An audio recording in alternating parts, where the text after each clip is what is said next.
Good afternoon and welcome. My name is Walter Leal, and I'm a faculty here in the Department of Molecular and Cellular Biology at the University of California, Davis. I'm the organizer and moderator of the first ever Eric Conn Biochemistry quizzes. We hope this would be a fun activity for our students to learn biochemistry at the same time that we memorialize the legendary biochemist Eric Conn. I want to welcome those attending today, including students, colleagues, faculty, staff, Eric Conn's family, parents, and friends who are attending today to support the players. The players are undergraduate students who are now taking BIS 102, the same class that Eric Conn used to teach here at the University of California, Davis.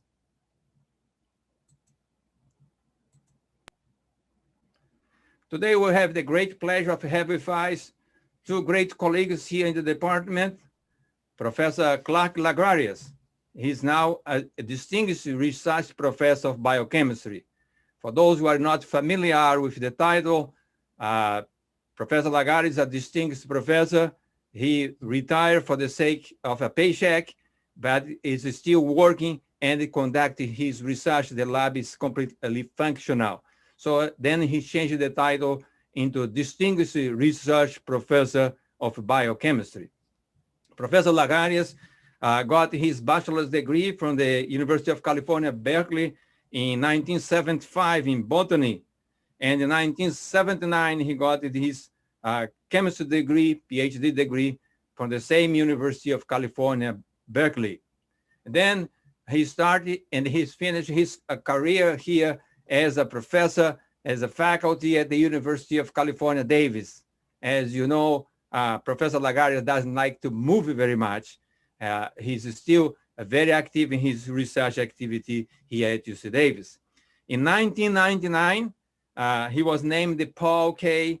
and Ruth R. Stump Professor of Plant Biochemistry. In 2001, he was elected to the National Academy of Science, which is the highest honor for scientific accomplishment in the United States. He never loses his cool. He's always a very humble person, and he also never lost his interest in teaching.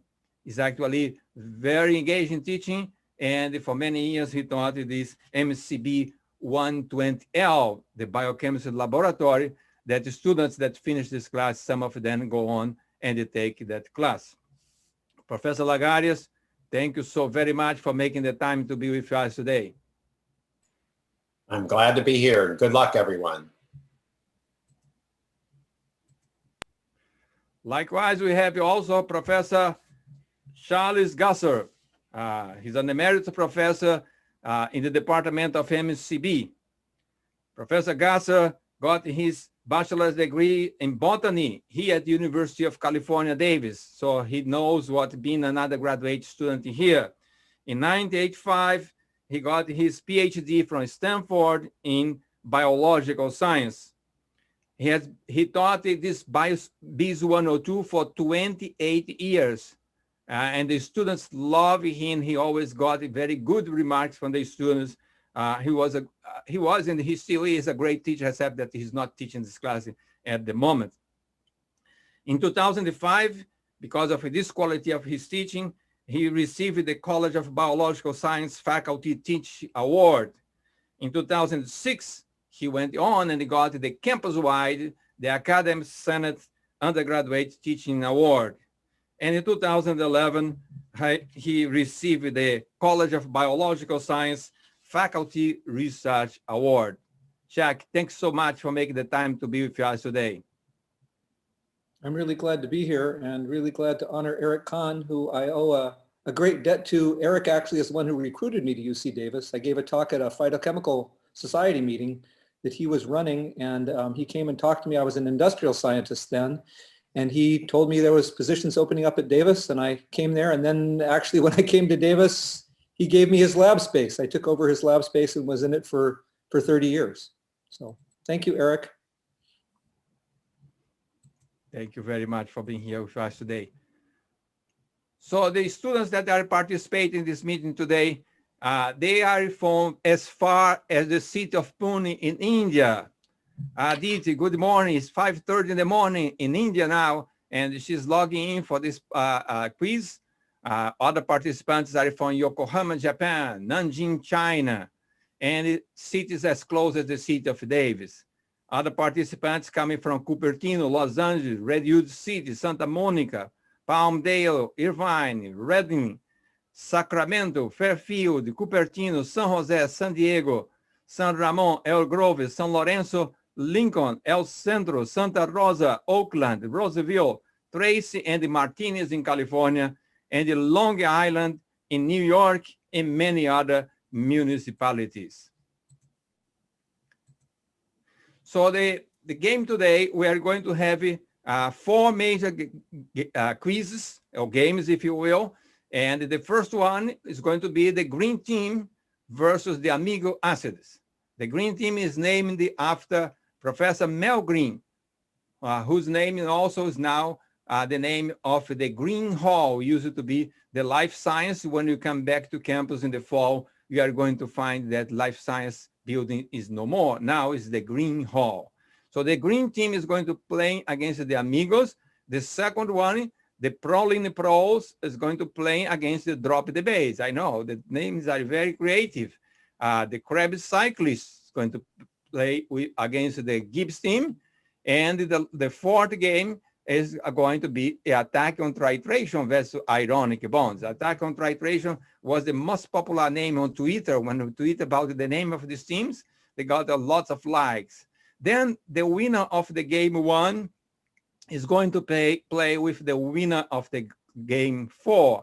And the winner of the quiz 2 is going to play with the winner of the quiz 3. This became so, at the beginning when I had this idea of organizing this Eric Conn biochemical quizzes, I had no idea how many students are going to be interested in that. But it was overwhelming. The response was so much that I had to cut the first 40 students by the order that they registered and selected them to play. But so many other students want to play that we decided to have another activity parallel to this one that we call the off-tube playing. So these students are going to be using the chat. And for that reason, I asked all the audience and no one use the chat and let it open for the students that they are going to be playing. They are going to be playing in 4 different teams. Team A versus Team D, we call it the off-tube play because they are not going to be seen on camera here, but they are playing there. And then the Team B is going to play with Team C at the same time that the Krebs cyclists are playing with the Gibbs team. So it synchronizes these 2 games. They are going to have the same questions. And then we're going to have one game where there will have a break for them because the reader from the class, Radek Abarka, is going to tabulate the numbers and find out who's the winner of the Team A versus Team D and the Team B versus Team C. We're not going to accept any recounts.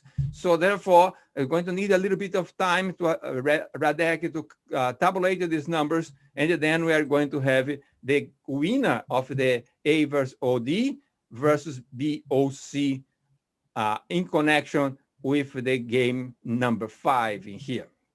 So that's the plan for today. And the way that we are going to proceed here is that we are going to give you questions. And some questions are provided in terms of a form of a video that some of our colleagues provide those questions. And some questions, I'm going to read this question here to the students. Then we're going to give them 1 minute to answer these questions. As the time goes, for all of us here, the students are going to be chatting there and talking to the group, the team, conferring about the answer. And we are going to be watching some video clips that are about the places on campus that the students miss the most. Also, some video clips highlight interviews and the family of Eric Conn and the friends and so many other things that are going to entertain us for the duration of the time that the students are working on this question. When the time comes that it's complete 1 minute that the students work on these questions, then the captain of the team is going to come out and tell what the answer for the whole team. The teams are 5 students each, and each team has 1 captain that's going to speak on behalf of the entire group. So we're going to wait for this 1 minute, but we are not going to be waiting without doing anything here. We're going to be watching interesting stories about Eric Conn and many other important things. Then I'm going to ask the two judges, Clark Lagarius and Chuck Gusser, to decide whether the question was right or wrong. Then we tabulate these numbers. Professor Clark Lagarius and Professor Chuck Gusser are going to also take notes of that. And we have also Erika Littman, who is a member from the lab here. She's also look at these numbers so that we don't have any confusion here in the numbers, and we know who is the winner at a certain time. So each team is going to have 3 questions. It's going to be alternative. For example, we start with the first game with the green team. The green team play against the amino acids. And when we started that, first we give 1 question to the green team, and then another question to the green acids.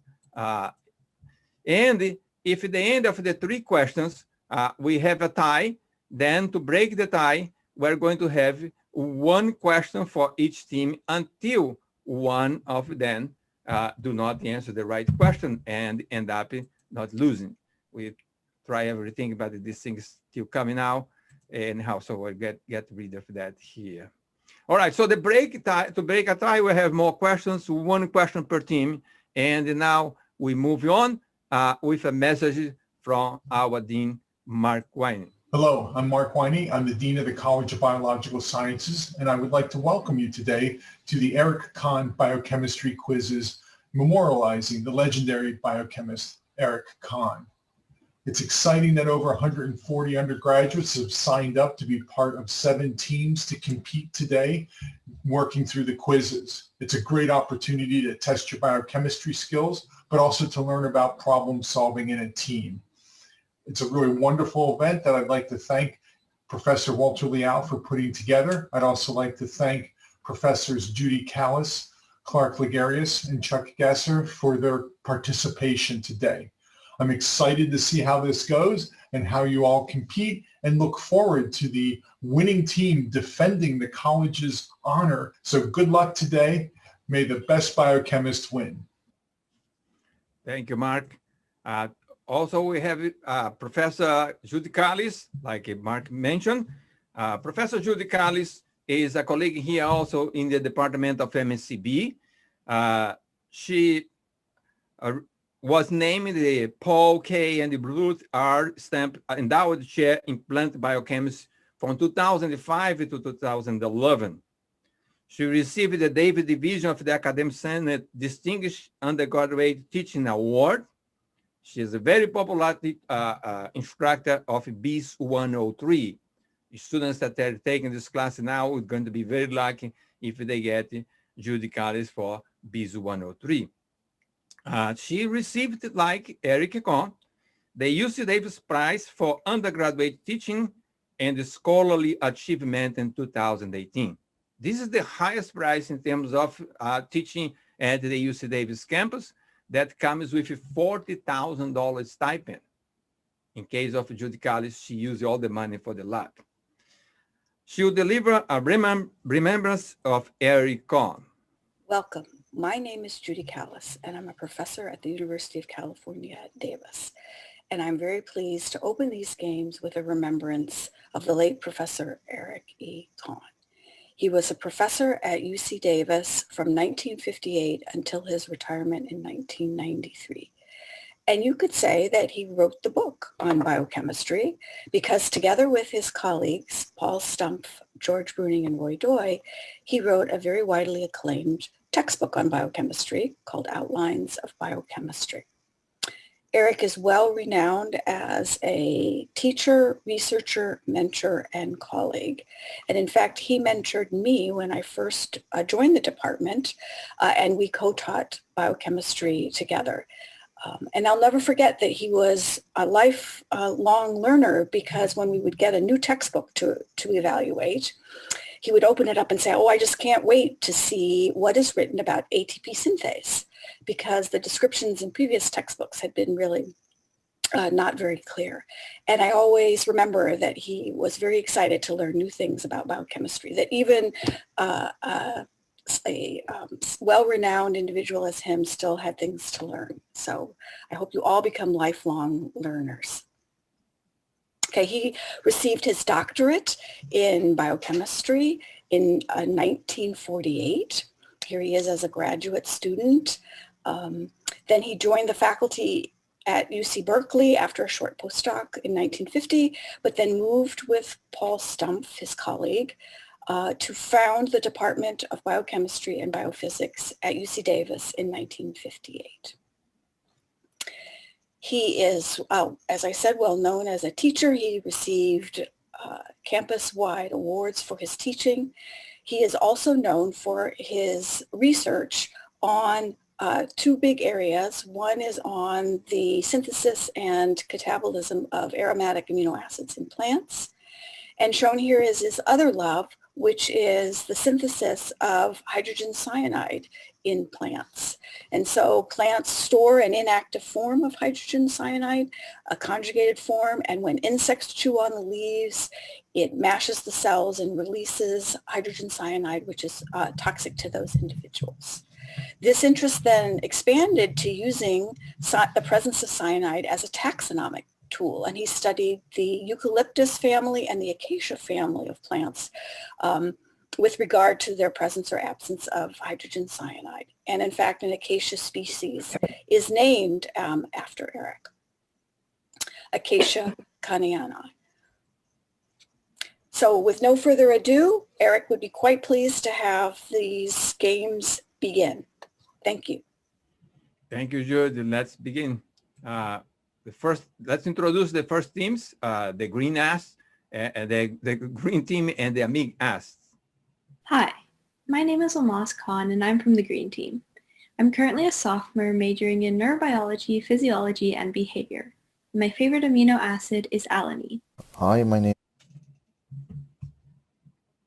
name is Christopher Yoon and I'm from the green team, and I'm a third-year biological sciences major, and my favorite amino acid is lysine. Hello, my name is Max Vallejo. I'm part of the green team. I'm a third-year cell biology major, and my favorite amino acid is histidine. Hi everyone, I'm Katie Vallejo. I'm on the green team. I'm a third-year cell bio major, and my favorite amino acid is methionine. Hi, my name's Alvin Kim, and I'm from the green team. I'm a third year, and my major is microbiology, and my favorite amino acid is polyaspartic acid. Hi everyone, we're the Amigo Acids. I'm Kaden. I'm a third year psychobio major, and I'm from Palmdale, California. Hi everyone, my name is Jeffrey. I'm a second year biochemistry and molecular bio major, and I'm from San Ramon, California. Hi, I'm Carson Culverhouse. I'm a third-year microbiology major, and I'm from Redwood City, California. Hi, my name is Matthew Kim, and I'm a third-year biomedical engineer, and I'm from Los Angeles, California. Hi, my name is Sudev Nabudri, and I'm a third-year biological sciences major in Cupertino, California. So we ask that the audience remain quiet during the quiz, but you may applaud the two teams now.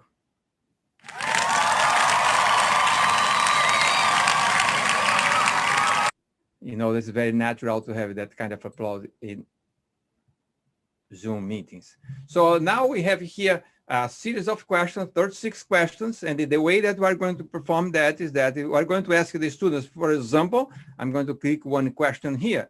And when the students give a number, we click at that number and the question is going to pop up. This one would be, which of the following L amino acid does not have a S configuration? Is it isoleucine, phenylalanine, cysteine, lysine, aspartic acid, arginine, or valine? Then I'm going to start the time here, and the time is starting so that we have a marker for the offline game. And then we start with the video. It's the number one cause of blindness in adults. It doubles the risk of heart attack and stroke. If trends continue, 1 in 3 children born today will face it in their lifetime. 1 in 4 people who have it don't know it yet. And 1 in 5 Americans are at high risk of developing it. Together, we can stop a disease that burdens and shortens life. Help us raise awareness, raise research funds, and raise hope at stopdiabetes.com. So in a normal case, we are going to have 1 minute, and we are going to wait for that 1 minute. And when the 1 minute is up, we are going to ask the students what's the answer for the question. And then we are going to ask the judge whether the answer is acceptable or not. So right now we're going to start, and Catherine is the leader for green team, and Kaydon is the leader from the Amigas. We start with the green team. Catherine, what's your number from 1 to 36? We are going to pick number 8, please. Number 8. All right, so number 8. Question number 8. The isoelectric point of insulin is 5.4, whereas the pI of insulin glargine is 6.7. The pH of the blood is 7.4. Which form of insulin gets more aggregated? And how is this related to the delivery of insulin in the body? Number A, insulin glargine aggregates more than insulin, thus acting more rapidly than insulin. B, insulin glargine aggregates less than insulin, thus acting more rapidly than insulin. Insulin glargine aggregates more than insulin, thus having a long-lasting action than insulin. D, insulin glargine aggregates less than insulin, thus having a long-lasting action than insulin. E, both forms aggregate equally. Insulin glargine is just a more stable version of insulin. Time starts. I'm George Bruning. I came to the University of California, Davis in 1966. I was the 10th member of the faculty of the then Department of Biochemistry and Biophysics. And I was fortunate enough, of course, to be a colleague of Eric Conn at that point. Eric Conn and Paul Stumpf and Lloyd Ingram had founded the department a few years before I came. And I was very fortunate to get the position, I must say. Yeah. Well, I asked the students that they lower the volume of the computer so that we don't get the feedback. It's okay to have the microphone open, but lower the volume of the computer so we don't have the feedback. 4 seconds left. 3 seconds to 1 second. Time is up. Catherine, what's the answer for your question, for this question? Our answer is C. Say it again, say louder, please. Our answer is C. The answer is C. Professor Lagarias. Answer is C for the students. The answer is C. Correct. Oh, okay. Good job. All right, so I ask you, we're having some technical difficulties here and there, here with this pop-up of this thing, and there with the microphone, the sound to be a little bit too loud. So lower down the speakers so that we don't have this feedback. And this thing eventually is go away from my side here because we tried this 100 times, never happened, but now it's asking a certain podcaster to log in. I have no idea what's that. All right, so let's move to Kaydon now. Kaydon, what is your favorite question here from 1 to 36 except 8? We're going to go with number 21. Number 21. So question number 21 says, this 3D structure of an odorant binding protein from the malaria mosquito was elucidated by Dr. David Wilson's lab in collaboration with mine. A C-terminal helix is highlighted in green. It starts with threonine 102 and ends with aspartic acid 118. What is the best estimate of the length of the helix in angstrom? 11, 17, 25, 4, or 50? Time starting. I was working on rinderpest. I mean, it's a seminal paper that we published in Science. And then there was a knock at my door, and lo and behold, it's Eric Conn. And I got up because I have so much honor to him. I said, Professor Conn, what do I owe this honor for your visit? And he said, I just came to congratulate you for your outstanding paper in science. He sat there, we talked. I just so elated, so happy to be recognized by one of the greatest professors I've ever had in my life of 13 years of college to come and congratulate me on my accomplishment. He is so humble. He is so sweet. You never know by just looking at this person, this is a tremendously accomplished human being.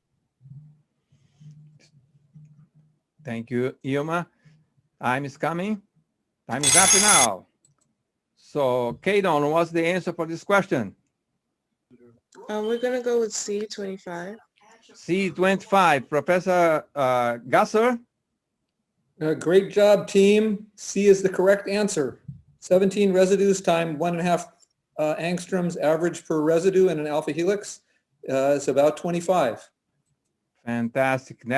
Let's go back now to Catherine. Catherine, what's your favorite number here now? We will pick 16, please. 16.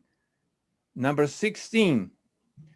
The reaction A and B in equilibrium will go in the forward direction if delta S is positive, T delta S is positive and greater than delta H. Delta H is positive and delta S is positive. Delta H is positive and delta S is negative, or A is more organized than B. Time starts. My father was a highly successful plant biochemist. As I think maybe a number of people know, he was a member of the National Academies of Science, and he won several a teaching award on campus and the research lecture award and the UC Davis Prize. And these were great honors to him, and he was proud of those things. But I think he was most proud of some things that people probably wouldn't be maybe expect him to be that proud of. I think for his research, he was most proud of having an acacia species named after him, Acacia conniana, and it was named by the botanist that he collaborated with in Australia, and he was very, very proud of that fact, that he had acacia named after him. He really thought that was neat. It's not a majestic acacia; it's kind of a scraggly kind of bush, but he was very proud of that fact. All right, time is up. Catherine, what's the answer for this question? Our answer is B as in boy. B and boy. Professor Chuck, you gave this question, so why not you answer this question? Is that okay? Great job, green team. That's the correct answer. Delta G equals delta H minus T delta S. So it will always be true if this is the case. Wonderful. So now let's move to Kadon. Kadon, what's your favorite number now? We're going to go with 13. 13, the lucky number, 13. 13 says the primary bond in secondary structure formation is A, salty bridge between double bonds oxygen and the hydrogens attached to nitrogens. Covalent bonds between cysteine residues. Hydrogen bonds between hydrogen attached to oxygens and carbonyl oxygens. Letter D, polypeptide backbone groups hydrogen bond to side chain groups. And letter E, hydrogen bonds between hydrogens on amide nitrogens and the double bond oxygen. Time starts. He had some outstanding mentors. In high school, he had a couple of high school teachers that took a great interest in his studies and his success, and that allowed him to become a valedictorian of his high school and gain a 4-year scholarship to the University of Colorado at Boulder. His parents were not wealthy enough to afford the $25 per quarter fee at that time, and so he would not have been able to attend college if he hadn't received a 4-year full scholarship at Boulder. a chemistry professor, Ruben Gustafson, took him under his wing and saw promise there and mentored my father. And from there, he ended up at the University of Chicago for his PhD studies. And there, his major professor there was Birgit Vendelslund, and she also became a mentor for him in life and really helped him establish his whole philosophy of teaching. Time is up. Caden, what's the answer for this question? We're going to go with E. Letter E, Professor Lagarias. What can I say? Congratulations, you have the right answer. Okay, that's great. That's fantastic. And the apologies again for this podcast that's coming on our way here. If this thing persists, I'm going to change the computer. So let's go back to Catherine now. Catherine, what's your favorite number here? We would like to pick number 24, please. Number 24. Number 24 asks, the low pH structure of a pheromone-binding protein from the navel orange worm was determined by Dr. James Ames' lab in collaboration with mine. The C-terms of the protein highlighted in green plugs the binding pocket, thus preventing binding at the low pH. The C-terminal alpha helix starts with aspartic acid 130 and ends with glutamic acid 141. Hydrogen bonds are highlighted in red. How many interchain hydrogen bonds are there in the C-terminals? 12, 8, 11, 7, or 9? Time starts. We've learned that wearing a mask not only protects the person from the person who's wearing the mask from getting infected, but it protects others from becoming infected from the person wearing the mask. So it works both ways, and we didn't know that before. So this is new information, but the scientific information about this, it's clear. There's not a controversy. So I know in the news sometimes people make it seem like it's a political issue or some sort of issue that we just don't know. We know that masks decrease risk of infection for both the person wearing the mask and for potential contacts. When you're wearing the mask, you need to cover your mouth as well as your nose because you're breathing in both places. And so that helps protect you from transmitting to others because you're breathing out into the mask, and it helps you from breathing it in from getting transmission from somebody else. As Dean Bloomberg, time is up now. All right, so what's your answer for this question? Our answer is D as in dog. D as in dog. Professor Gasser. Unfortunately, the calculation comes out as 8, B as in boy. So you've got a miss on that one. All right, sorry about that. So let's move on now to Caden. Caden, what's your number now? We're going to go with number 7. Number 7. Number 7 say, why does the body make pre-proinsulin, which is converted to proinsulin and finally insulin?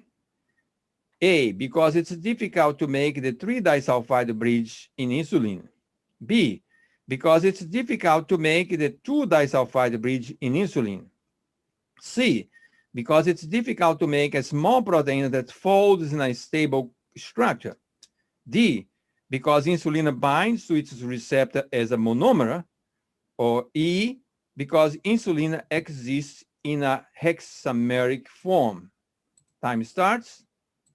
It's the #1 cause of blindness in adults. It doubles the risk of heart attack and stroke. If trends continue, 1 in 3 children born today will face it in their lifetime. 1 in 4 people who have it don't know it yet. And 1 in 5 Americans are at high risk of developing it. Together, we can stop a disease that burdens and shortens life. Help us raise awareness, raise research funds, and raise hope at stopdiabetes.com. All right, 25 seconds left. Students are working on a question regarding pre-proinsulin proinsulin and insulin.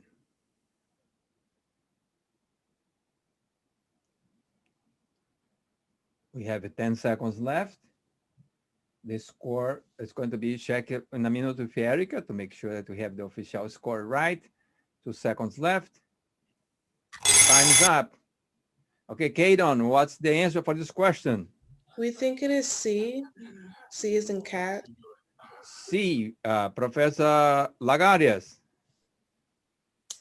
Okay, well, if I was answering this, I would say it's difficult to make 2 disulfide bridges because you make the wrong disulfides with the number.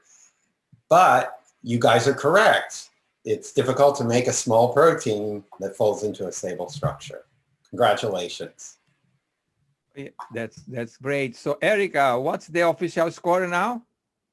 So we have the green team with 2 points and the amino acids with 3 points. So the amino acid is the winner of the first competition of the day. Congratulations. And let's continue now. Let's continue now. Go back to the second quiz now.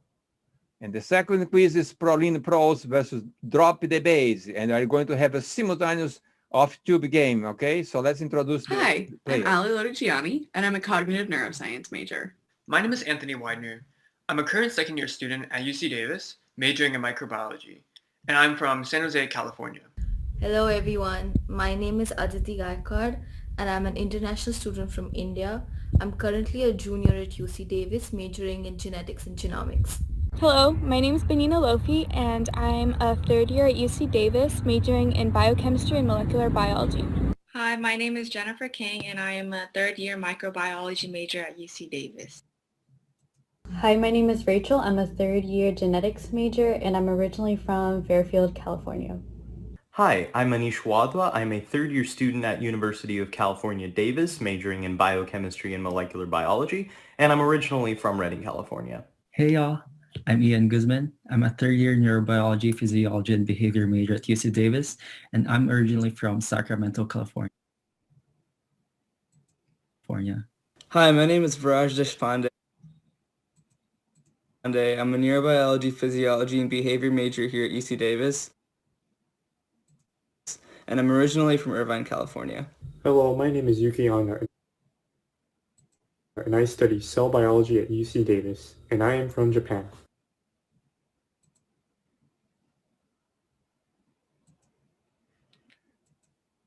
So this game now is going to have a parallel game with the off-tube teams.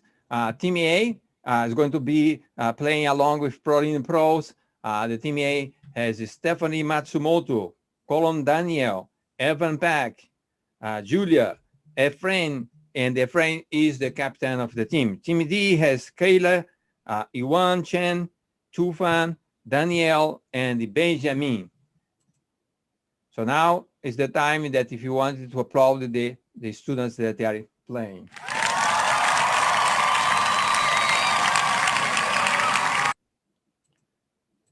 All right, so let's get started. And with the questions that are available there, Ali, what's your favorite number? We would like to answer question 19, please. 19. So question 19. The hydrophobic effect is primarily the result of A, an intrinsic attraction of non-polar groups for each other, B, the propensity of non-polar groups to form covalent interactions, C, the induction of transient dipoles in adjacent non-polar molecules, D, a response of the non-polar groups to properties of the surrounding solvent, and the letter E, the intrinsic ability of water to dissolve chemical substance. Time starts. One day, it was in 1988, I saw George Bruning, a very famous professor, a member of National Academy of Science, and I saw this front page, Eric Conn on CalAgi, and I said, oh my God, George. I thought this guy spent so much time preparing for his class, and since he has to teach it every year, I honestly didn't think he did any research but prepare for his teaching. And then Joyce said, Yilma, you know, when people excel in one field, they often excel in more than one field. I was just astonished. Here is an individual who excelled beyond belief, both in teaching and then in research, at least in America, the highest honor, election to the National Academy of Science. Time is up. Ali, what's your answer for this question? We are going to answer D as in dog. D as in dog. Shaq. D is the correct answer. Great job. Way to weed out the wrong ones. Wonderful. So let's continue now. And let's ask Viraj. Viraj, what's your favorite question here? Number 1, please. Number 1. Question number 1. Which amino acid side chain has an indole group as part of its structure? Is it K, E, R, W, N, or H? Time starts. This is the Biochemistry circle by the cider. It's the place that Laurel misses the most. It's so busy that's terrifying. But right now, I would give anything to safely see that many people together again, said Laurel. Just wait a little bit, and in the fall, this place is going to be crowded again.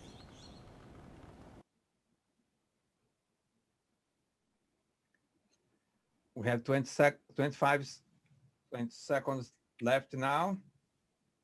Students are working on a question of indole group, which amino acid.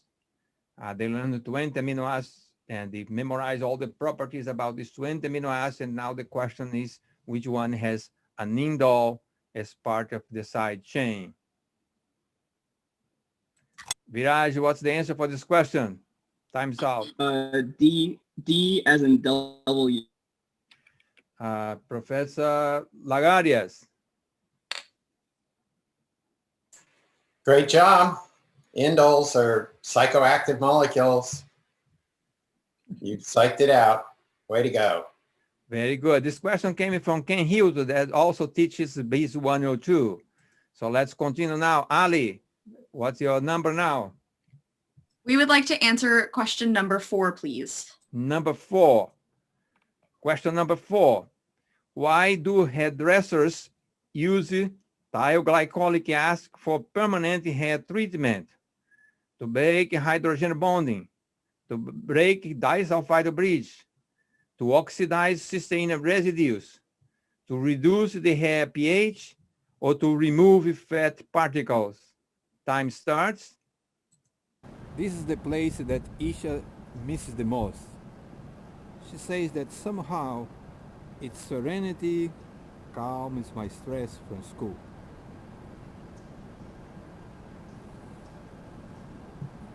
I hope you enjoy that back here in the fall, Isha.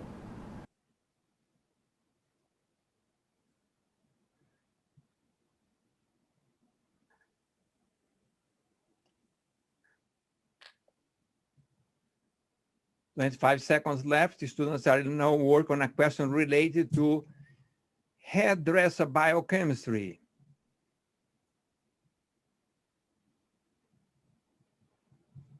And we have now 10 seconds left with the question about the hairdresser's use of thioglycolic acid. All right, what's the answer for this question, Ali? The answer to this question, we believe, is B. B.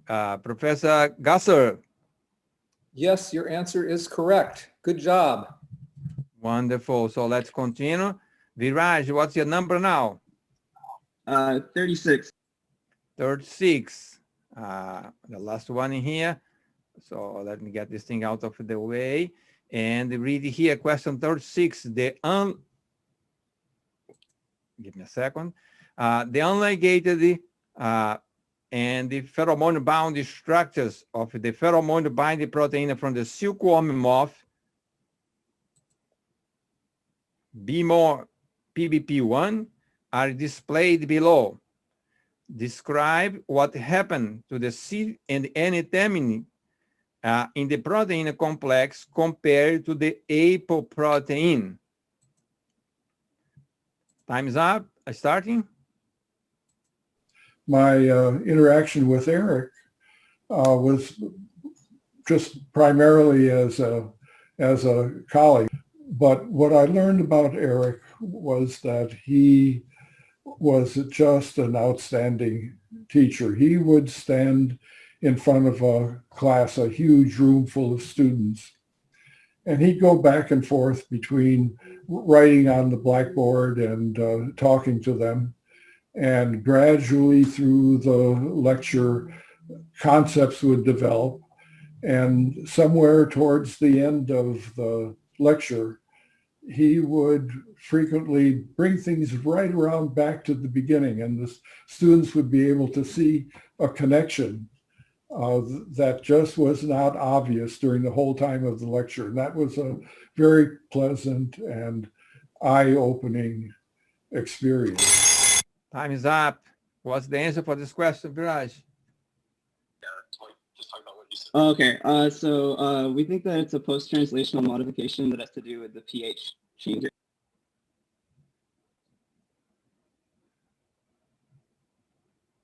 So the question is what happens to C and N-thymine? So Professor Gasser, is this a complete answer, or what's your opinion about that? Well, they really need to refer to the N and C terminus in the answer. In this case, you could either say the C terminus unfolds in the ligated complex, or the N terminus unfolds and the C terminal helix is formed in the apoprotein, if you're going that way. But I think this answer was incomplete. All right, sorry about that. Let's move on. Let's continue now with Ali. What's your number? We would like to answer question number 5. Number 5. Question number 5. About how many amino acid residues from keratin's alpha helix ridge rod domain, 300, 500, 600, 800, or 1000? Time starts. Garlin's favorite place. She says, it's a nice place to take a walk and enjoy the scenery.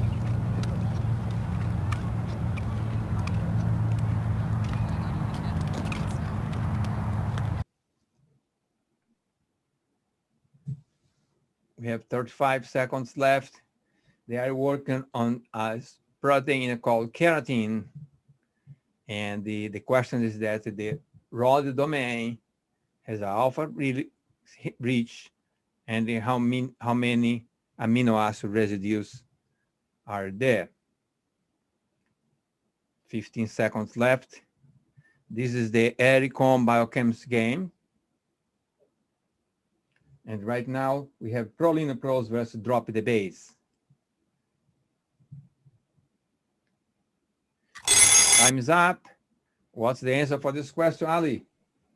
We are going to answer A. A, 300, Professor Lagarias. I would say that's correct. Congratulations. All right. So we still have one more question for Viraj, but looks like the placard is not going to change. But let's take it anyway, Viraj.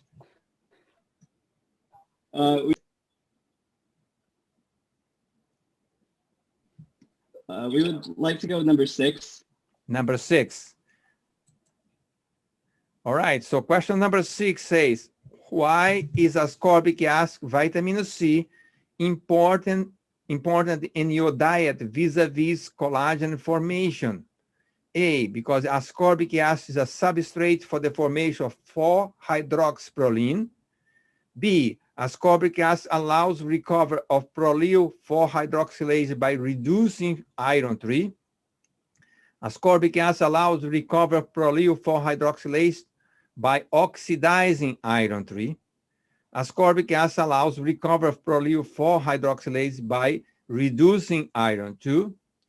And finally, ascorbic acid allows recovery of prolyl 4-hydroxylase by oxidizing iron 2. Time starts.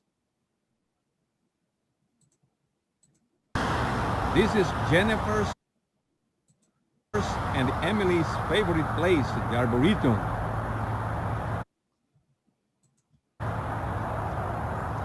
The Arboretum is going to be here in the fall, waiting for you, Jennifer and Emily.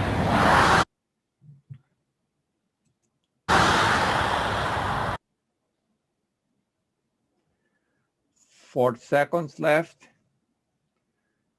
Students are working now on a question about ascorbic acid, the importance of ascorbic acid, vitamin C, vis-a-vis collagen formation. And now Drop the Base is the team that's working on the question. Viraj is the team leader there.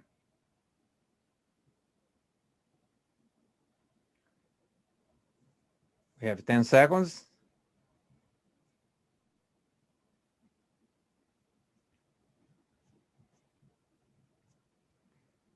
Time is up now.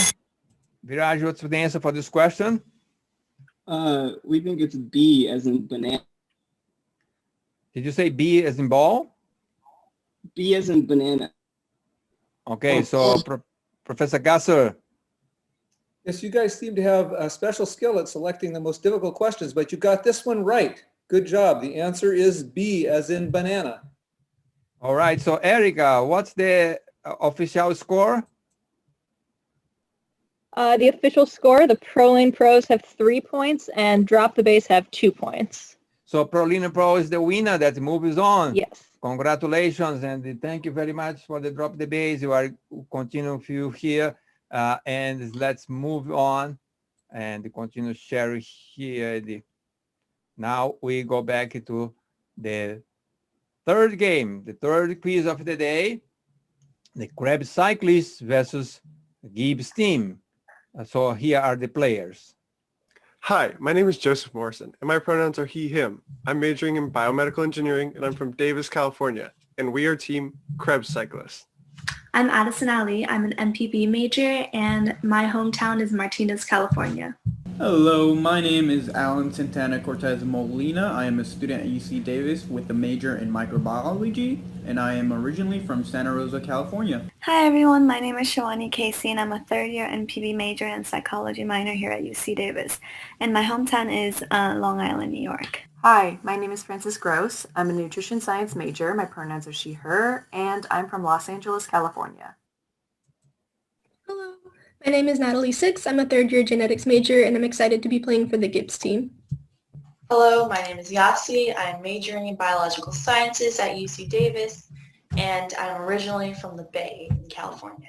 Hi, my name is Brandon Matsumoto, and I'm a third-year undergraduate from UC Davis. My major is environmental toxicology, and I'm from San Diego. Hi, my name is Tina Liu, and I'm a third-year microbiology major, and I'm originally from San Jose.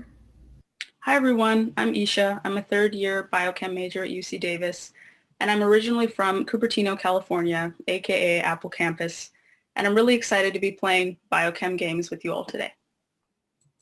All right, and we're going to have a parallel game with the Team B playing against the Team C of Tube.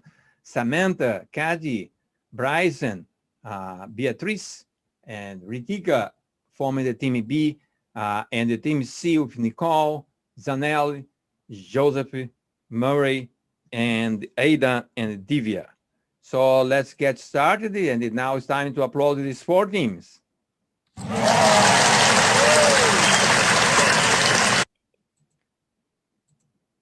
All right, so let's start then with the Krebs Cyclists. Joey, what's your favorite number here from the ones that are available? We would like number 2, please. Number 2. Number 2.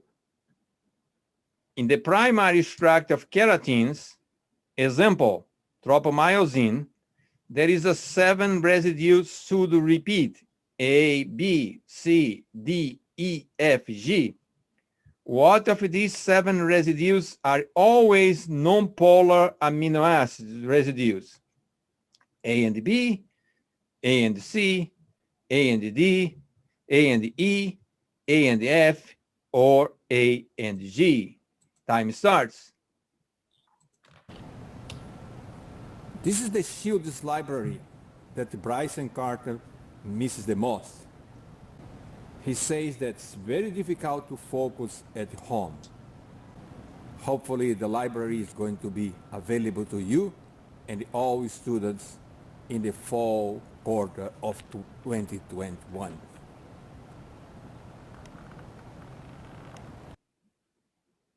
Third second left, students are working on a question about the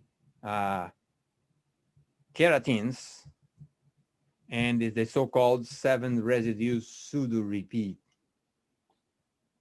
We have 15 seconds now. 10 seconds left. This is the ERICOM Biochemistry quiz, Department of MCB, College of Biological Science. Time's up now. What's the answer for this question, Joe? Our answer is C as in cat. C as in cat. Professor Lagarias. C as in cat is correct. Very good. So we start well here. Let's go now, move on to Natalie. Natalie, what's your favorite number here? My favorite number is 6, but since that's already been done, let's go with question 9. Okay, so upside down that number. All right, so that's going to be question 9. The isoelectric point of insulin is 5.4. If you dissolve an impure sample of insulin in 3HCl 20 millimolar buffer, and I have to get rid of this. Why is this thing coming today? Never gave me here. It's a pH 8 for purification with ion exchange chromatography. What is the most suitable procedure? Use a negatively charged resin because insulin will be positively charged at this pH, and then use a lithium gradient for recovery. Use a positively charged resin because insulin would be negatively charged at this pH, and then use a lithium gradient for recovery. C. Use a negatively charged resin because insulin will be positively charged at this pH, and then use a chlorine gradient for recovery. Letter D. Use a positively charged resin because insulin would be negatively charged at this pH, and then use a chlorine gradient for recovery. And letter E. Use a negatively charged resin because insulin would be negatively charged at this pH, and then use a chlorine gradient for recovery. Time starts. This is outside of the memory unit. That's the place that Kayla in the class missed the most. And she says that's because between classes, at any given time, I would see my friends studying at the tables, and that would be the pick-me-up I needed to get throughout the rest of the day. Hope that we're going to be back here in the fall, Kayla. 30 seconds. Memory unions always crowd the place. However, these days, no one to be seen there. 15 seconds left. Students are working on a question of insulin and for purification in an ion exchange chromatography. We have 3 seconds left. Time is up. Natalie, what's the answer for this question? Our team answered D as in dog. D as in dog. Professor Gasser. Your answer is great. D as in dog is correct. All right, wonderful. So we started very well. So let's continue. Joe, what's your number now? We would like question 11, please. 11. Start with 11. And this question coming to you from Mark Young, senior lecturer from Cardiff University. What was the first protein to have its 3D structure determined? Was it A, hemoglobin, B, myoglobin, C, lysozyme, or D, beta-galactosidase? All right, so time starts now. there's several things I've thought about that I'd like to share about my father. And one thing I'd like to say is that I think everybody who knew him would probably agree that he was, he was an excellent scientist, but he was also a very kind person. And that was something that everybody realized about him. It was common for postdocs, visiting scholars, students, graduate students who were leaving his lab, who had finished their work there. The last day that they were there leaving Davis, that they'd oftentimes end up in tears in his office and everything. And I think that was really attested to the friendship that he established with most of the people that visited his lab. All right, we have 10 seconds left. 5 seconds now. The question from Mark Young, who lived in Davis at some point in his life. Joey, what's the answer for this question? Our answer is B, myoglobin. Professor Lagarius. Right again. Congratulations. All right. Very good. So we go back now to Natalie. Natalie, what's your number now? We'd like to pick number 17. Number 17. Number 17 is about van der Waals, induced dipole interactions. They are most important for charged molecules, act only between hydrogen atoms, are usually stronger than hydrogen bonds, can lead to attraction of any uncharged molecules, are stronger between smaller molecules than larger molecules. Time starts. He had 4 filing cabinets in his office. So I opened up one of them, and in that filing cabinet, all 4 drawers were filled with nothing but framed plaques and awards and all these different things that he had received throughout his career. But he didn't know what to do with them. He had nowhere to put them, so he just stuck them in this filing cabinet. And I think the only thing he ever had on the wall of his office was his certificate from the National Academies of Science or something like that. But I thought that said a lot about him, because he was proud of his accomplishments, but he wasn't going to toot his horn or anything about that either. He was somebody who was very comfortable with who he was, and I think that meant a lot to people who knew him. There was no arrogance there whatsoever. He was a person of very humble beginnings and upbringing, and I think that showed with people that knew him. All right, time is up now. Natalie, what's the answer for this question? Our team answered D as in dog.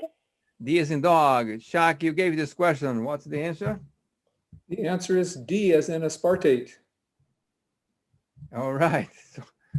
So they had it right? You have it correct. Okay, good.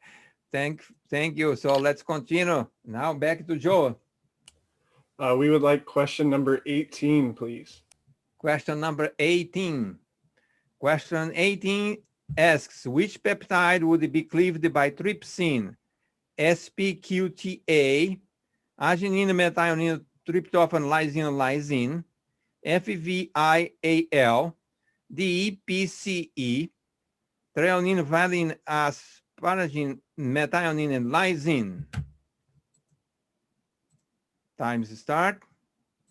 Ilma, you took a biochemistry class with Dr. Eric Conn, didn't you? Yes, I did.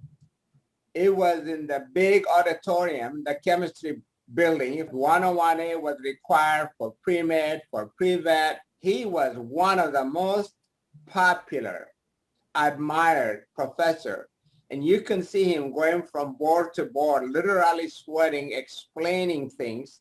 It was something that we looked forward to attending his class, because he was just so flawless, dedicated. You can see the enthusiasm this person showed in teaching. So he received the campus-wide Outstanding Teaching Award. That came no surprise to anyone, because everybody admired Eric Conn. He was a phenomenon.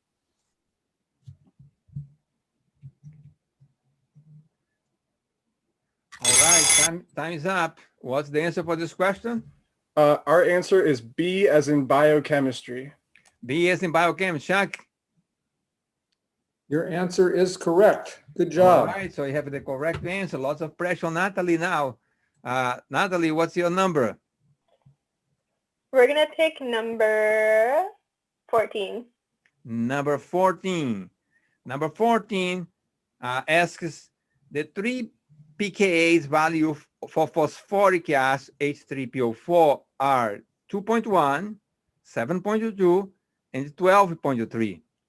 At approximately which of the following pH would the net charge of phosphate in solution be closer to minus 1.5? Is it 2.1, 7.2, 7.5, 12.3, or one cannot tell because it depends on the total phosphate concentration? Time starts. His teaching was very important to him, and much of this came from Birgit Vennesland. She had the philosophy of always bringing seminar speakers into her home for dinner, and she always invited her graduate students into the home. And so my father had that philosophy too, always. I think it also helped him become an early, fairly strong advocate for women in science. That was something that was important to him also. He saw the discrimination that his major professor, Dr. Vennesland, faced at well, the one thing he told me that really irked him there at the time was that she was Mrs. Vennesland to the other faculty members. They didn't give her the honor of calling her Dr. Vennesland, as they would refer to each other. And so he became a good, I think, strong advocate for women in his lab, and had a strong record of turning out some really outstanding women scientists. All right, so time is up. Natalie, what's the answer for this question? We answered B as in boy. B as in boy. Professor Gasser? B as in boy is correct. Erica, did I get it right that we have a tie here? Yep, we have a tie. All right, so let's continue then, and let's try to break this tie now. We start with Joy. Joy, from 37 to 40, what's the question? We would like question 38, please. 38, okay, so 38. This question comes from Professor David Wilson. He's also teaching here BIS 102. Hi, everybody. This is Dave Wilson from Molecular and Cellular Biology. My question comes from a backpacking trip I took a few years ago in the Sierra, where I came in contact with poison oak and was exposed to urushiol, which is the compound that you see here. So my question is, based on the chemical structure of this compound and the physical and chemical characteristics that you would expect it to have, when you expose a cell to it, what part of the cell would you expect to accumulate it? Again, based on the physical and chemical properties of the compound. So that's it. Hopefully I'll see a few of you guys in 123, MCB 123 or 120L in a year or so. Bye. All right, time is starting.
All right, time's up. What's the answer for this question?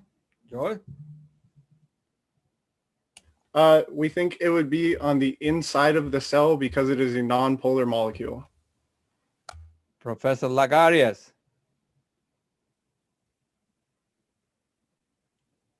Actually,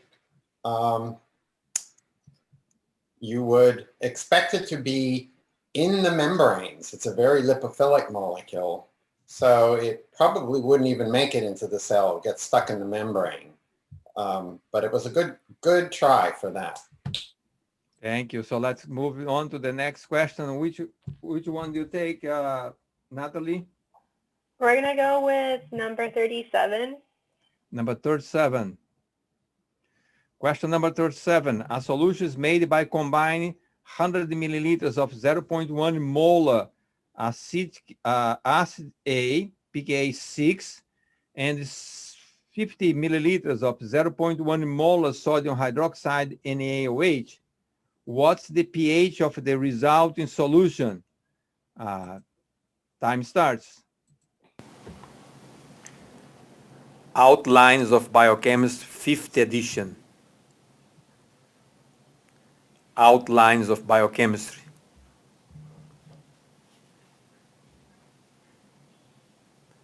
Bioquímica fundamental.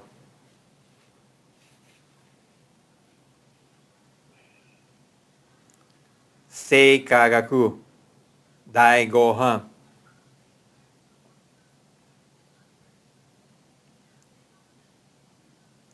Introdução à bioquímica.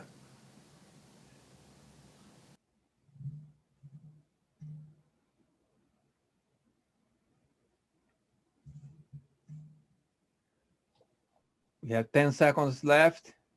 The green team is working on a buffer problem. 5 seconds left. And now time's up. Natalie, what's the answer for this question? Our answer is 6.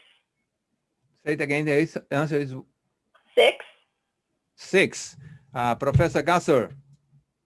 Your answer is correct. Since half of the acid would be converted to base, it would be pH equals pKa, and the pH would be 6. Correct. Wonderful. So, Erica, we have here a winner, right? Yep. Now the Gibbs team is the winner of the third quiz. Thank you. Congratulations to the Gibbs team, and thank you very much to the Krebs cyclists. It was a very good game that went over time. So let's continue here. And if this thing of this popping up persists, I'm going to change computer. It will take 1 minute only for me to change computer, except that I'm going to be looking at a different direction now. But if it's persists, I'm going to do that because it's very annoying that we can't get rid of that. So let's continue now for the next game. And the next game now is the attack on titration versus ionic bonds. Here are the players.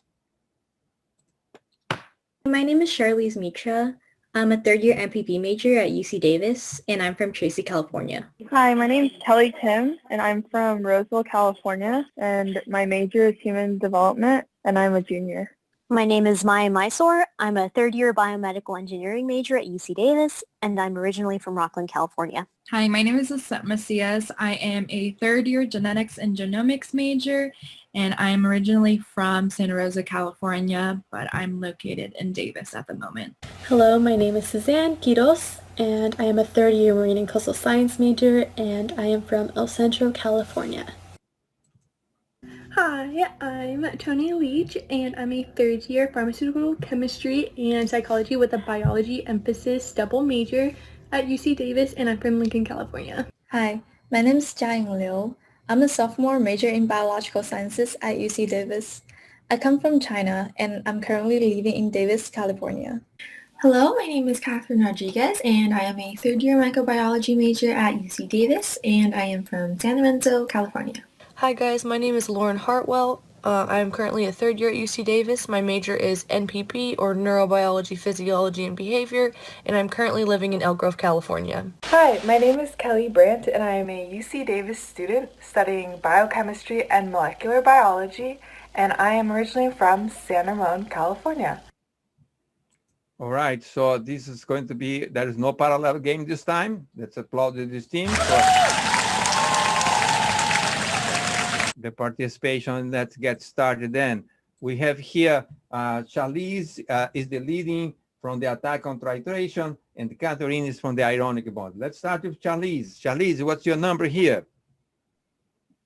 The number that we're going to choose is 10. Number 10. So number 10, you have 100 milliliters. Sorry, you have 100 milliliters. That's annoying. We have 100 milliliters of 0.2 molar Na2HPO4. To calculate the pH, you should use Ka equal x squared divided by y minus x, the Henderson-Hausenberg equation. Kb equals x squared divided by y minus x.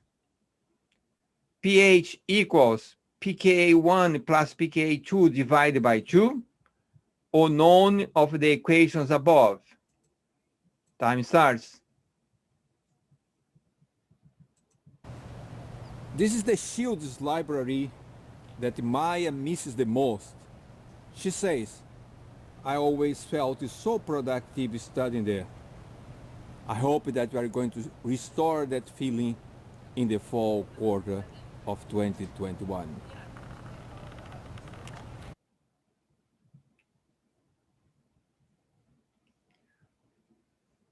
We have 30 seconds. Students are working on a problem for a buffer and what kind of equation they should use for the solution of this particular problem.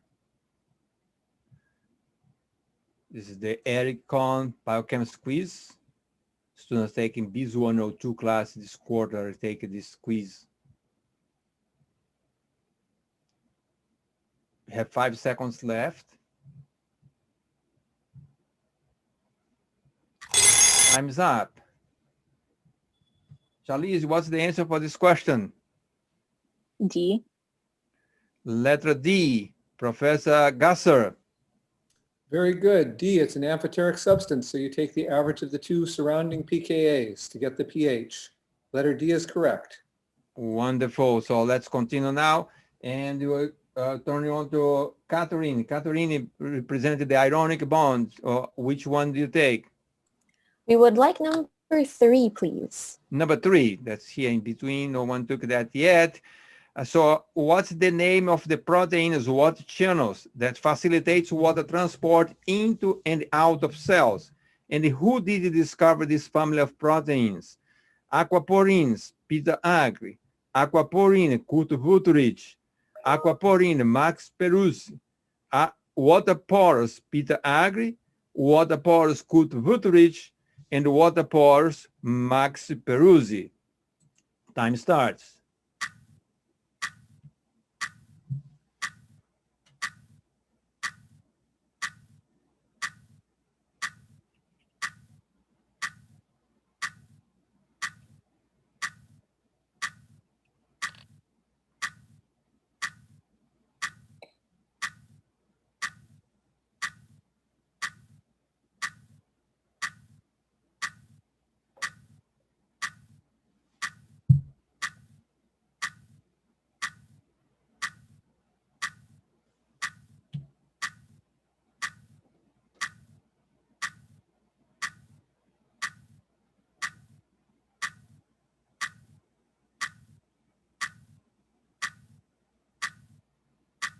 Ten seconds.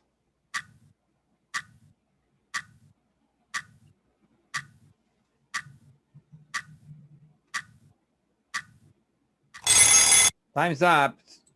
Catherine, what's the answer for this question? Our answer is A as in apple. A as in apple. Professor Lagarius. That is correct. Way to go. Wonderful. So let's continue then. And let's go back to attack on titration. Charlize, what's your favorite question here? Can we go with 12? Number 12. Number 12 is available. So number 12 asks, amino acids are sometimes used as buffers. They buffer near the pKa of the carboxyl proton, as does acetate, and near the pKa of amines, as does RNH3+. A good buffer for pH 2.4 would consist of A, sodium glycinate, isoelectric glycine, glycine hydrochloride, an equimolar mixture of sodium glycinate and isoelectric glycine, an equimolar mixture of glycine hydrochloride and isoelectric glycine. Time starts. My parents were very gracious hosts. We always, the full lab was always at the house on the holidays, Christmas, Thanksgiving, 4th of July. My folks were really wanted to make sure that these scholars and other folks from, usually outside the U.S., there were a lot of folks from the U.S. too, but many people from Germany, Japan, South America, Mexico, spent time in his lab. And so it was very important to both my father and mother that these people, had a good experience here in Davis. And so they were always, invited into the home and were part of the family. And I think that was something that was very important to them. So that's one thing I'd like to sort of point out to students.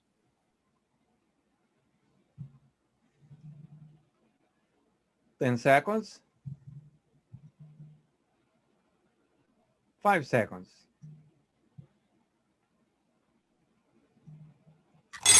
Time's up. What's the answer for this question, Charlize? We're going to choose A as an apple. Letter A, Professor Lagarius, you gave this question. I am very sorry, but that's not a buffer when you don't have a mixture of the conjugate base and the conjugate acid. That's just the conjugate base. So the correct answer is E, an equimolar mixture of glycine hydrochloride, which is the conjugate acid of the first pKa, and isoelectric glycine. All right, so let's move on. Let's go now to Catherine. Catherine, on the ionic bonds. We'll pick number 15. Number 15. Number 15. Ask the side chains of which of the following amino acids could act as proton acceptors when the uncharged form is added to a solution. ST, DN, VIL, HK, YC. Time starting. Every morning, my father was there at the breakfast table to eat breakfast with us. And every evening at 6 p.m., we sat down as a family to have dinner. And after dinner every night, he was there to help us with our homework if we had homework. Basically, my folks took a great interest in our schooling and everything. I found it very interesting when my father made a comment one time. We were talking about just his book and his writing of the book and everything. And I said, well, when did you do that? I didn't see you ever working on the book. And he told me then, he said, well, I used to get up at 4 a.m. and I'd write from 4 a.m. to 7 a.m. when we were working on the book.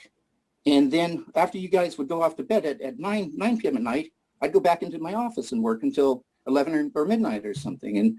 And so, as a child, I had no recollection of that at all. I didn't know that, but he did do that.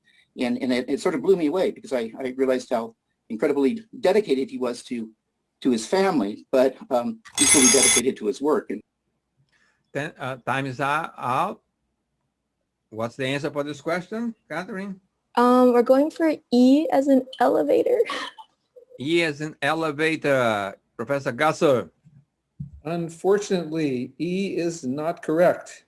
All right. Histidine and lysine can both act as proton acceptors, and D is the correct answer. D as in aspartic acid. So now let's move back to Charlize, attack on titration. Your favorite number now? 20, please. Number 20. Number 20 asks, what was Eric Conn's favorite amino acid? Was it tyrosine, phenylalanine, lysine, arginine, aspartic acid, serine, or cysteine? Time starts.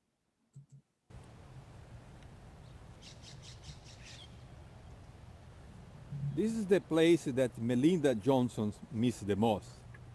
She says, I found it very peaceful to lay in the grass between class. The lawn is going to be here for you in this fall, Melinda.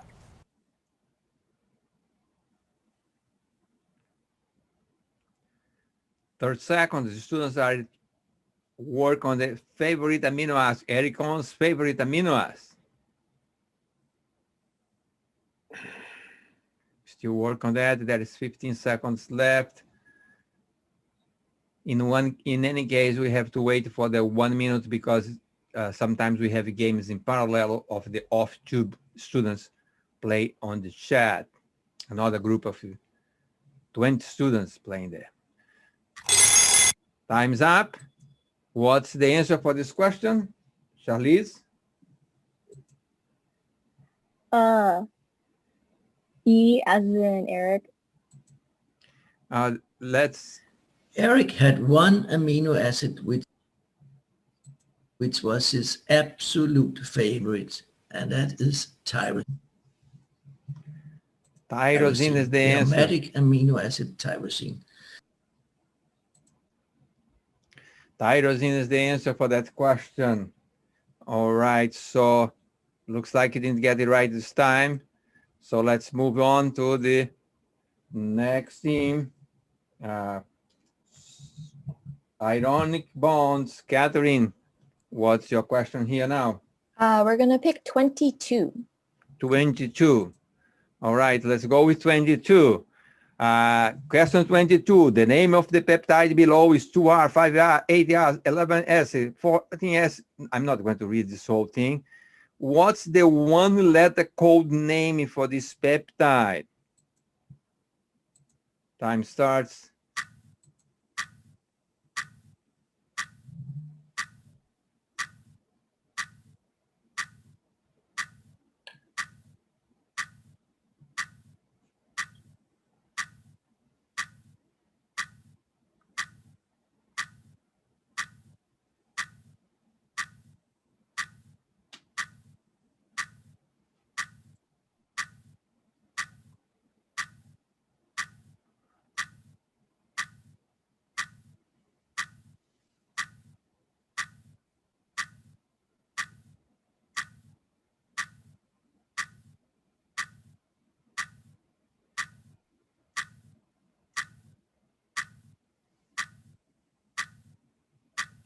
Ten seconds.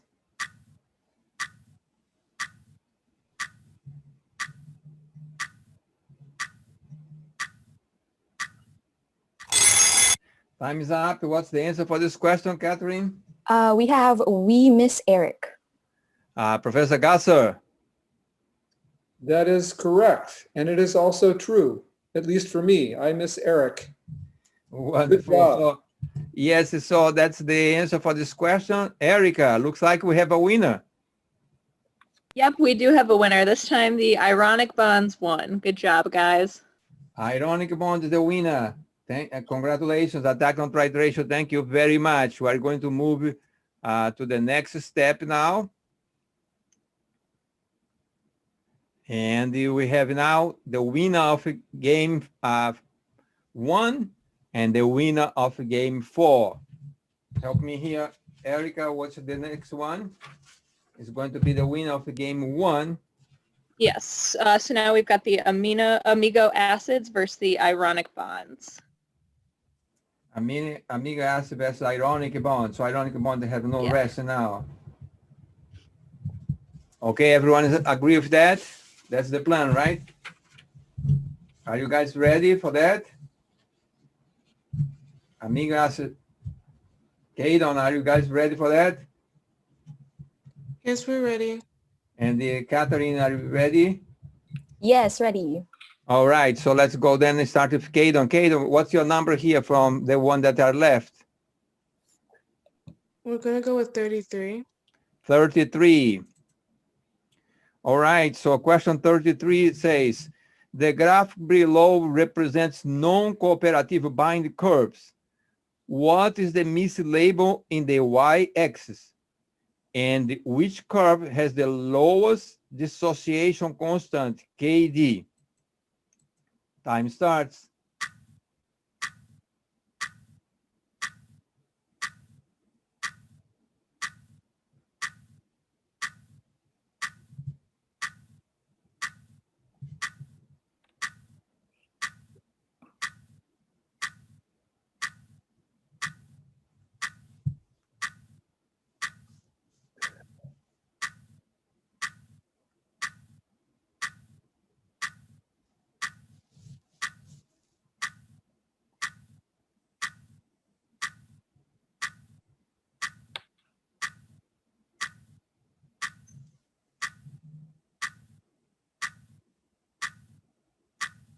You have 15 seconds left.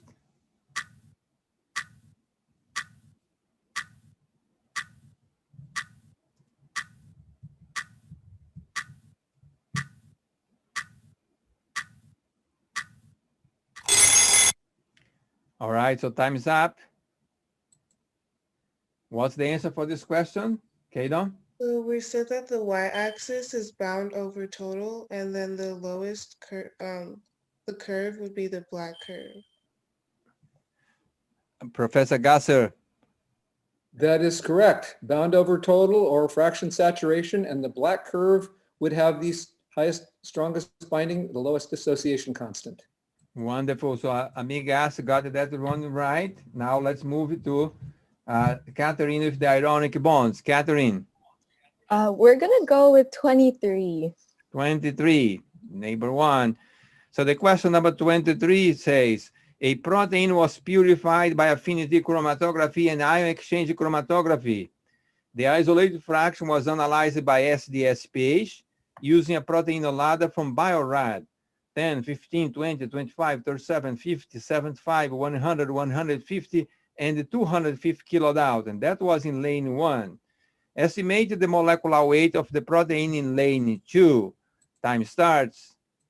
Hi, my name is Jerry Prody. I'm a professor in the chemistry department at Western Washington University in Bellingham, Washington. I did my undergraduate work at UC Davis and then joined the graduate program in biochemistry in 1974, where I took classes from Eric Conn, and then became a teaching postdoc in 1981. Eric was, of course, also teaching in the department, and he did not feel comfortable teaching the molecular biology portion of that biochem series. And so he always coerced me into teaching that last section of the course for him. I was delighted to do so. Eric was such a wonderful man, wonderful biochemist, wonderful friend, I hope. We have 5 seconds left. Ironic bonds working. What's the answer for this question, Catherine? We're going with 50 kilodaltons. 50 kilodalton. Professor Lagarias. That is correct. Way to go. Very good estimate. Let me ask you, Radek. Radek, what's the situation with the off-tube game there? Yeah, the winner of the quiz 2 was team A, and the winner of quiz 3 was team B. Are they playing now or going to play the next one? They're playing right now. Okay, so sounds great. All right, so very good. So thank you very much. Let's continue here. Now we'll go back to Kadon. Kadon, what's your number now? We're going to go with 35. 35, number 35. Then 35 asks, the graphic below shows examples of cooperative and non-cooperative binding. Indicate the curve represents cooperative binding and explain why it happens. Time starts. The campus is going to be very different when you come back in the fall. This is one example. The Life Science building is now Green Hall, in memory of Professor Mel Green.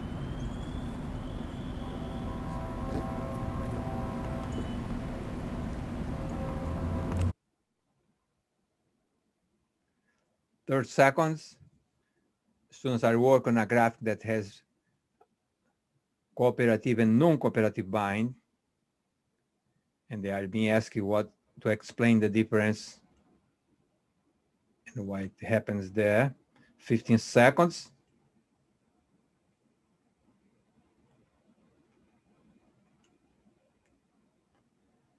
Five seconds left. We have now the ironic bonds and the amigo acid.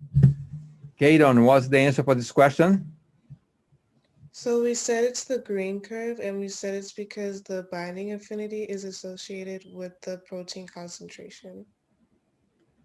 Professor Gasser?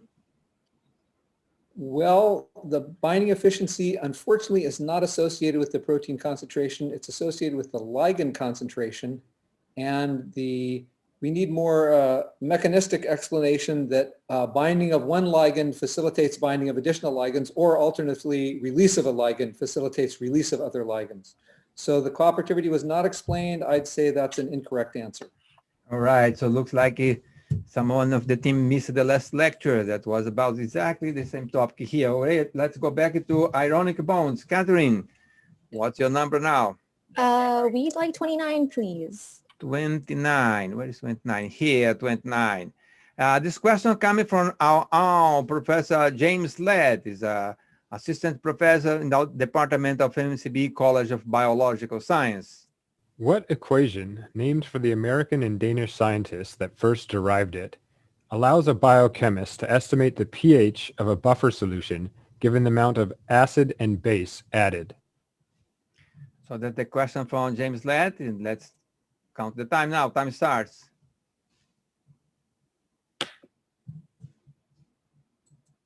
Hello, I'm Dr. Allison Bashir, the Dean of the UC Davis School of Medicine. We all know far too well how the pandemic has affected everyone's lives.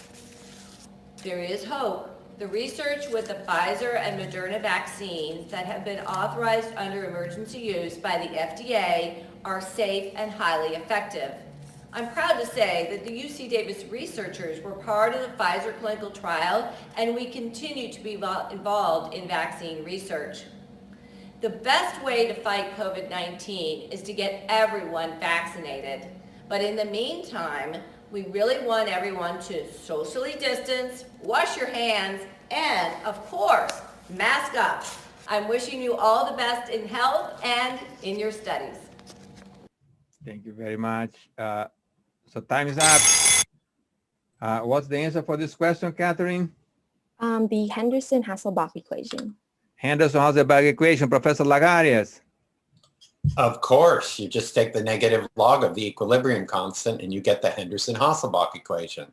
So we can all get an equation named after us as biochemists by taking the negative log of another equation and call it our own. Congratulations, you guys. Thank you, Clark. So let's move on now. Kaden, what's your number now? We're going to go with 25. 25. Did you say that 25, right? Yeah. Okay. Just want to confirm here that we have the right number. This question comes from Nitzan Shabek, who teaches also BIS 102, another section. In our neighboring galaxy, there is a new amino acid, adromadine, that has no R groups and has a carboxyl group of pKa of 4.56 and an amino group pKa of 9.14. What is the isoelectric point of adromadine? 4.56, 9.14, 5.90, 6.85, or 7.51. Time starts. This is the Shields library, the place that Alan misses the most. He says, "It's my home, away from home. Studying late nights, relax and reading, and the stress with my friends over exam. I miss it all." 25 The library seconds. is going to be here this fall for you, Alan. 30 seconds, sorry.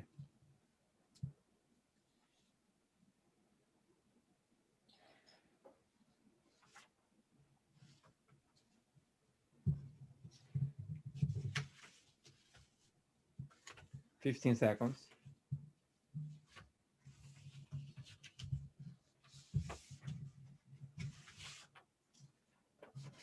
5 seconds.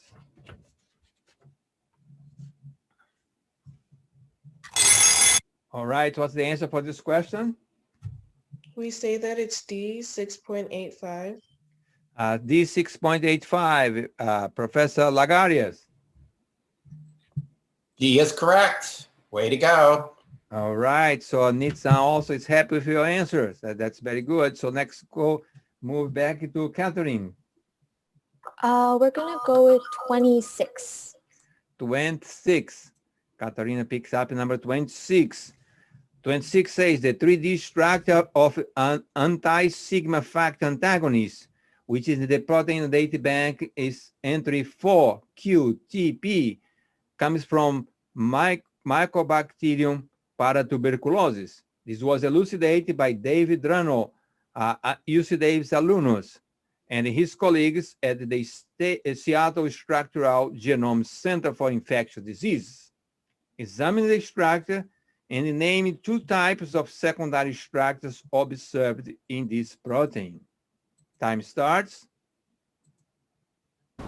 Ali in the class indicated that this is the place that she misses the most, the site. And she says that it's such a lovely place to study, and there are always seats that are in the sun. They will be available to you, Ali, when you come back in the fall.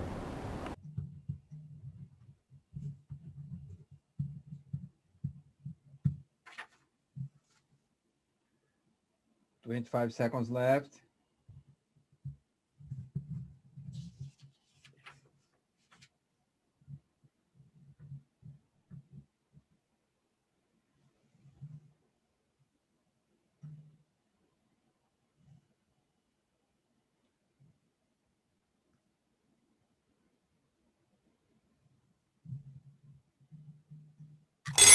Now time is up. What's the answer for this question? We're saying alpha helices and beta sheets. Professor Gasser. Your answer is correct. You can see alpha helices and beta sheets there. All right. So Erica, do we have a winner? Yes, the ironic bonds won 3-2. Ionic bonds win again. Thank you very much. And thank you also for the Amigo Aces for participation. Let's continue now with the next game. The next game, did I get it right that the next game is Proline Pros versus Gibbs team? Erica? Yes, that is correct. The Proline Pros versus the Gibbs team. Thank you, Erica. So is the Proline Pros and the Gibbs team ready for the next one? Proline Pros are ready. Gibbs team is also ready. Okay, so let's start with Ali from Proline Pros. Which number do you pick up here, Ali?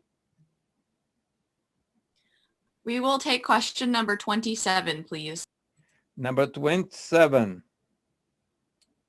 Come on, 27. Oh, this question coming from Dr. Nizam Shabek also. He's at the Department of Plant Science, College of Biological Science. And like I said, he's also a BIS 102 instructor. Here's the question.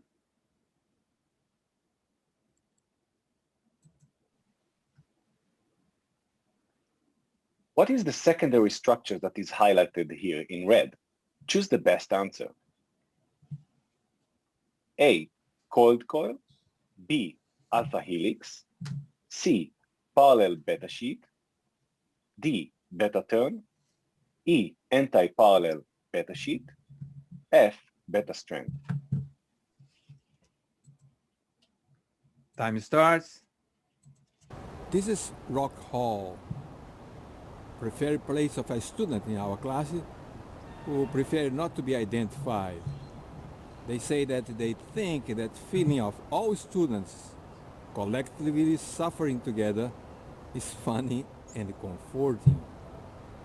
No one in this hall right now, but hopefully in the fall, this place is going to be full of students. 30 seconds. students are working on a question that came from Nitsan, another instructor. We have lots of wonderful instructors for BIS 102. You can't get it wrong. Everyone is doing a good job. Mona Monfaredi also is teaching a class this quarter. We have 3 sessions going on in BIS 102. I'm teaching section 3.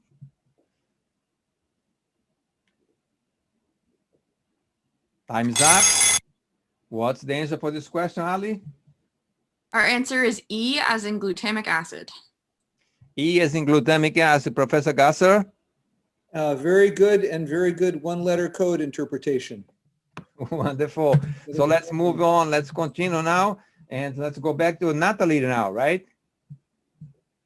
We're going to pick question 28. 28. Question 28 for Natalie. And it comes from Nitsan again. The same professor that asked the question before. Let's see what the question is now.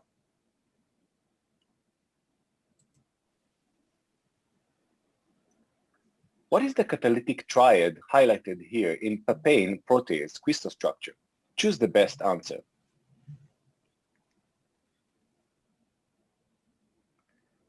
So the structure here, and there is the best, choose the best answer. So I'm going to move on here and start the time. Of course, science played a major role. You need to be productive, and it was really a great celebration when a manuscript was accepted. And this was celebrated either with a bottle of champagne or a bottle of good California red wine. And the cork stopper was always collected, and it was signed by Eric and by the first author of the manuscript. And then these cork stoppers were stored in the transparent glass cylinders, so you could go in the lab and you could watch these number of large cylinders filled with cork stoppers, and that would remind you who has been in this lab before me, and you could see the long tradition of the lab. Have 10 seconds left. 5 seconds now. All right, time's up. Natalie, what's the answer for this question? We're guessing C. We're not guessing, but we're answering C. Okay, let us see. Professor Lagarius. Of course it's letter C. Good answer. Good answer. Okay, so that's a tie there, right there. So let's continue now. Before I go to the next question, let me ask you, Radek, do you have a winner for the game before? No, there was a little confusion, and we're doing the final right now for quiz 6. Okay, so very good. So they're retaking our exam. Yeah. That's good. So let's go continue with the Proline Pros. Ali, what's your number? We'll take question number 32, please. 32. Question number 32. Display on the left is a protomer of the SARS-CoV-2 spike glycoprotein, the infamous protein that's in the news all the time. Why is this called a protomer, not a monomer? Explain what do we mean by glycoprotein. So 2 parts of the questions. Why is a protomer and what's a glycoprotein? Time starts. Here's Dean Brashiar again. Hello, I'm Dr. Allison Brashear, the Dean of the UC Davis School of Medicine. We all know far too well how the pandemic has affected everyone's lives. There is hope. The research with the Pfizer and Moderna vaccines that have been authorized under emergency use by the FDA are safe and highly effective. I'm proud to say that the UC Davis researchers were part of the Pfizer clinical trial, and we continue to be involved in vaccine research. The best way to fight COVID-19 is to get everyone vaccinated. But in the meantime, we really want everyone to socially distance, wash your hands, and of course, mask up. I'm wishing you all the best in health and in your studies. Thank you, Dean. I asked her to do a message for us, and she did. Wonderful message. Time is up now. What's the answer for this question? Okay, so this is called a protomer because it is the structural unit of an oligomeric protein specifically. And then it is called a glycoprotein because it has carbohydrate or sugar molecules added to it as a part of a post-translational modification. Professor Lagarius. I think that's a good answer, and I will accept it. Okay. Spike is a heteroprotein, so it's one of the two subunits, but you have it correct. Wonderful. We are the judge, whatever you say. All right, so let's continue now with Natalie for the Gibbs team. Natalie, what's your next question? We're going to be selecting question 30. 3-0. Question 3-0 now comes from Jennifer Cash. She's the newest addition to our department. So she started as assistant professor very recently, and she's a wonderful colleague, and now she's asking you a nice question as well. What is the name of the type of covalent bond that can form between non-adjacent cysteines in a protein? As an example, these bonds are modified using reducing agents when someone gets a perm to make their hair curly. All right, so time starts. I'm Christina Jones, and I'm a staff member at the Department of Molecular and Cellular Biology, and we are coming to you from in front of the Conn Biochemistry Lab located on the 3rd floor of the Science Lab building. I am here with two of my colleagues, and we'd each like to say a few words about Dr. Conn. Hemang? So my name is Hemang Patel. I'm the IT person for our department, Molecular and Cellular Biology. And I just wanted to say that when I met Dr. Conn, he was already retired, but he was still very much engaged in science and in collaborating, sending samples to people, letting them know, just basic collaborations and things like that. Excellent. We have 10 seconds left.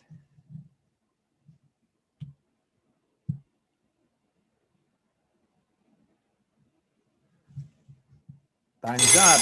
Natalie, what's the answer for this question? Our team is answering as disulfide bridges.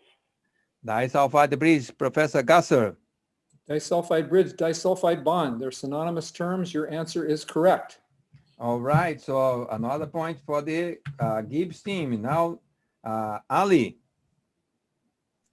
31 or 34? 31, please. 31, okay, so this is about the saliva test at UC Davis. Ever wonder what happens to your saliva sample in COVID-19 testing? The Genome Center team developed the saliva test with insights from other universities, such as the University of Illinois and Yale, but with some Aggie twists that make it possible to test more people more quickly. When your tube first arrives at the lab, it's put into a hot water bath to kill any virus that's present. Then the saliva is mixed with an enzyme from papaya called papain protease, which is commonly used as a meat tenderizer, but in this case, reduces the viscosity of the saliva. Using this enzyme is one UC Davis innovation that actually makes it possible to use a saliva sample instead of a nasal swab. All right, you attended also the COVID symposium, and then comes the question, who was the scientist at the Genome Center that came out with the idea of using papain protease to reduce saliva viscosity? Was it Richard Mitchell Moore, Lutz Froenig, Monica Britton, Matt Settles, or Brad Pollock? Time starts. I'm Christina Jones, and I'm a staff member at the Department of Molecular and Cellular Biology, and we are coming to you from in front of the Conn Biochemistry Lab located on the 3rd floor of the Science Lab building. I am here with two of my colleagues, and we'd each like to say a few words about Dr. Conn. Cynthia?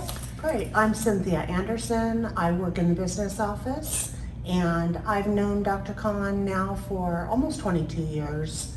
And he was always just a very sweet man, came in, was very polite, and always a joy to be around.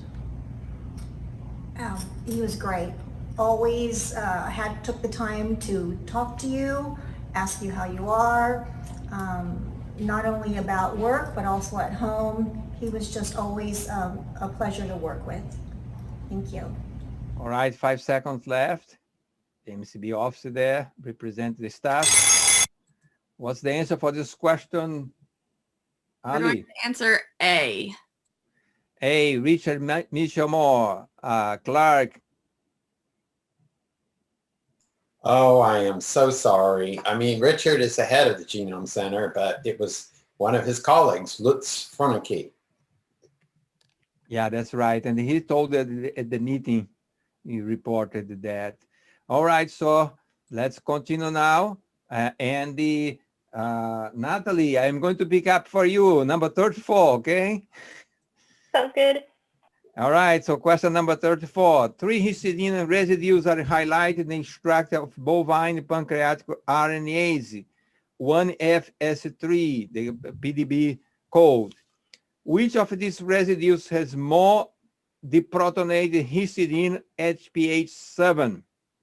Histidine 12, pK 5.8, histidine 119, pK 6.2, and histidine 105, pK 6.7. Time starts. And again, for those who do not believe in vaccine, here's the dean again. Hello, I'm Dr. Allison Brashear, the Dean of the UC Davis School of Medicine. We all know far too well how the pandemic has affected everyone's lives. There is hope.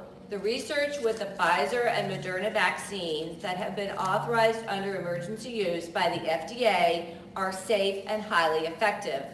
I'm proud to say that the UC Davis researchers were part of the Pfizer clinical trial, and we continue to be involved in vaccine research.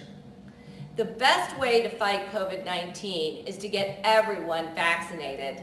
But in the meantime, we really want everyone to socially distance, wash your hands, and of course, mask up. I'm wishing you all the best in health and in your studies. All right, you have 5 seconds left. Time is up. Natalie, what's the answer for this question? Our answer is HIS 12. Professor Gasser. That is a correct answer. HIS-12 has the lowest pKa and so will be most deprotonated. All right, so that's the, Erica, I think we have a winner here. Yep, we have the Gibbs team winning. Congratulations. Congratulations to the Gibbs team, and thank you very much also to the Prolini Pros. Radek, I don't think that's going to be possible to tabulate the numbers now. Is it okay, or do you need more time for that? We had a tie between Team A and Team B. All right, so the A and the B got a tie. So it's a tie there, but here the results were clear. So anyhow, so I think that's all the games that we have for the day. Am I missing something here? No, I think we have all the games done. And now it's time to thank, there were still some questions there that we have in the poll waiting for to be answered. I appreciate the participation of everyone. We have still at this point in time 355 people attending this event, and this is late because we thought this is going to take 1 hour, and it's almost 2 hours now.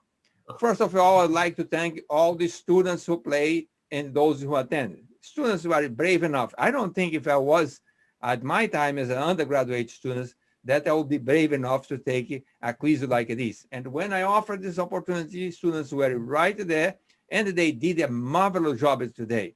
You all must agree that some teams lose, some teams win, but they did a great job in terms of responding all these difficult questions that came from different. Some of them came from me, and some of them came from other professors here in the department. I also like to thank Kevin Conn for his wonderful support, provide so much material. Yesterday, I had this idea that I should make some slides, slideshow with the different version of the book. And I sent him an email, and we worked until late in the night, and he was sending all these photos, and he find the archives and send the material that I needed for this preparation. I really appreciate your support, Kevin. I would also like to thank Professor Clark Lagarius that generally volunteer his time. Same for Charles Gasser and Judy Callis and all the colleagues that provide questions and the video questions. I understand that this is a new thing. We never done one of those. And when I approach someone and say, could you give me a video question? What do you mean by that? But this faculty are very open-minded and everyone was supporting. Some of them were unable because they were so busy. And for example, Ken Hilt, who is a very nice colleague here that teaches the same class, he was so busy, but he sent a list of questions that I use the questions anyway. So it's very wonderful to have the support of our colleagues. I like to thank one person that is always there when I need something for this class or need some illustration for an event like this. Steve Dana comes with a wonderful. It doesn't take any time. I just tell him what the idea is, and surely enough, the same day we get back the results. And this is the illustration that he made for Eric Conn, the caricature of Eric Conn. That was marvelous, and I love it. Kat Gavi, communication specialist that you always very good about spreading the word. This article about this event was yesterday in the Davis Enterprise. We have lots of information going on social media. So it's wonderful to have a person like Kat Gavi on this campus that is spreading the word about these important events.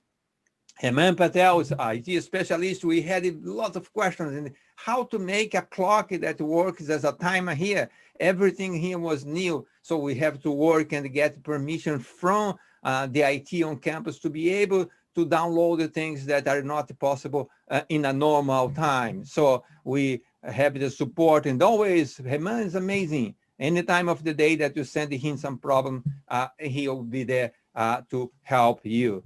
Everyone who contributes with videos and share stories about Eric Conn, I'm not going to name them because you saw all of them there. And some of these people prefer that I call them and I make an interview like I did with Ilma, and also I did with Dr. Moeller. So because it will be easier to ask the question and capture the response that they have about this question. Radeka Barker did a good job there. Very difficult job on real time to tabulate the results of the off-tube games. And we have the tie there.